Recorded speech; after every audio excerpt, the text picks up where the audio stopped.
আসসালামু আলাইকুম। তোমরা যারা এবছর ঢাবি খ ইউনিটে পরীক্ষা দিতে চাচ্ছ বা যাদের সামনে অ্যাডমিশন টেস্ট, তাদের জন্য লাস্টের 1 মাস কিভাবে তোমরা প্রস্তুতি নিবে সেটা নিয়ে একটু কথা বলবো আজকে।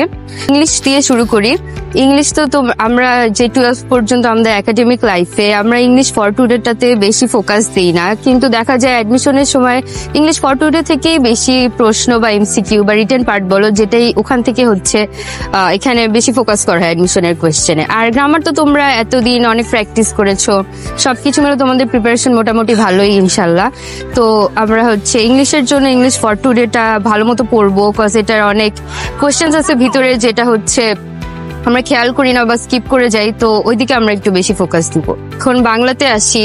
বাংলাতেও আমরা বাংলা গ্রামার তো পড়েইছি, আর মেইনলি যে কোয়েশ্চেন্স গুলো আসে বাংলা ফার্স্ট পেপার সাহিত্য পার্ট থেকে, ওখানে আমরা সাহিত্যের ভিতরে এমসিকিউস গুলো অনেক লাইন থাকে যেগুলো আমরা আগে ভালো মতো পড়ি না, তো ওইটা আমরা মনোযোগ দিয়ে পড়বো।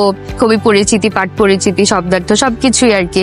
তাতে করে আমাদের রিটেনের জন্য প্র্যাকটিসটা হবে আর এমসিকিউর জন্য প্রিপারেশন ফুলফিল হবে। সাধারণ জ্ঞানের বিষয়ে যেহেতু 1 মাসই বাকি আছে, সময় বেশি নেই, তো আমরা সাম্প্রতিকটাতে বেশি ফোকাস দিতে পারি।